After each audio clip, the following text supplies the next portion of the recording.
Who's your best seller? And it's an interesting question because if I ask that and when I ask that in calls with prospective customers or existing customers, I hear almost exactly the same answer every single time. They open up their CRM and they say, oh, it's Sally. She was at 180% of plan last year. Currently 96% to plan, and we're only 3 months into the year. Great. Why does that make her your best?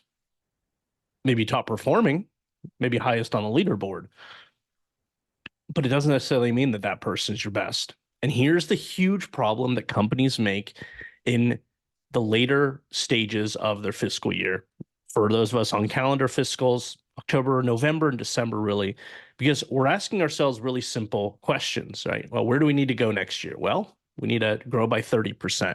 Great. We need to reduce or we need to increase our net dollar retention. We need to reduce churn. We need to whatever. There's 8 million things you have to do. But at the end of the day, it pops out and says, let's pick one of these goals. Okay, well, if we want to grow net new revenue by 20%, okay, no problem. And let's say we have SDRs, AEs, and SAs or SEs, solution architects, solution engineers, whatever you may call them.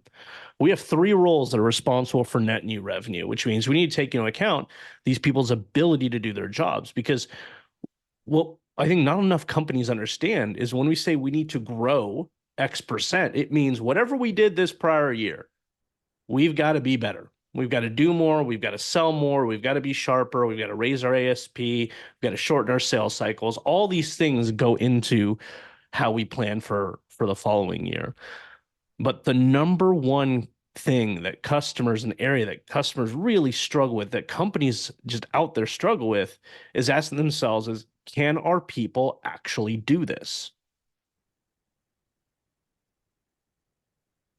How many times have we rolled out comp plans to an individual saying, hey, you've got $1 million quota this year, and few sales leaders out there or executives out there, when you hand this piece of paper over, you know there's no way in hell this person is hitting that number. If that's the case for you, then why give them a comp plan? What we need to be focused on is understanding our people. What are their abilities relative to the goals that we're trying to obtain, trying to achieve?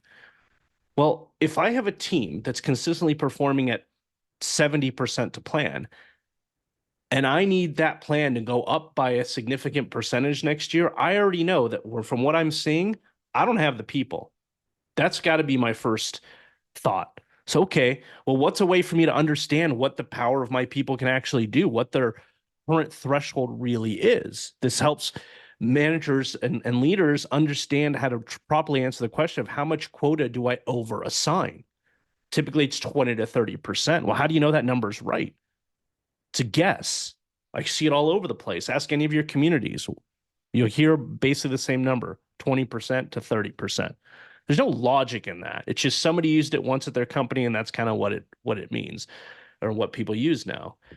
But let's be real about this. If we want to understand the extent to which our people that we've hired and hopefully trained well and have brought into our culture and ecosystem, if we want to understand what their potential is, then there's only one way to find that out. And that's by measuring what their potential is. So here's how you do it. Let's say you want to grow your revenue by 30% next year. And let's say you have your nice little stages, your prospecting, your discovery, your demo, your solutioning, your negotiation, your close. We have to assess our people on their ability, let's say net new revenue, on their ability to master the conversations and customer interactions that they're going to need to have to get to their revenue numbers. If this is not something you're doing today, you are costing your company probably millions of dollars. Here's what you need to do. You need to take a conversation, let's say discovery, and you need to boil down that conversation for your company into every single one of its parts. How do you open the call? What are the sections you need to hit? How do you close the call? What are you going to teach? What are your industry insights? What are your core messages? What are your differentiators? What are your proof elements? When you have all of those things, you document that and you say, okay, now what skills go into each of these pieces? Well, the open, what goes into that? The core part of a discovery, what goes into that? How do we close meetings well? You have to have this framework and diagrammed out. And then you go and assess your people. You look through Gong, You bring them in one-on-one and you watch them in action and you give them a score relative to your baseline, relative to what good looks like. And what you'll find is you're going to have people that might not be crushing the leaderboard, but can do these things really well. And you'll find that some of your best people can't do these things to save their lives. They just happen to be in a good patch. But the only way that you can understand how you're going to grow your company is to understand the delta that your people still have to that they still have to give, the amount of talent and revenue that is still locked inside your walls that you haven't unlocked through proper training. I will tell you, most companies have 20 to 30% of their revenue locked inside their people that they just haven't shown them how to get. It's also very interesting that 20 to 30% is the average number that people overassign quota. My suggestion is at the end of the year, even in Q1 here, assess your people. If you don't know how, reach out. I'll share a guide with you. But this is the number one key to understanding if you can actually hit the goals that you have for yourself this year. Hope you enjoyed this. Peace out, my friends.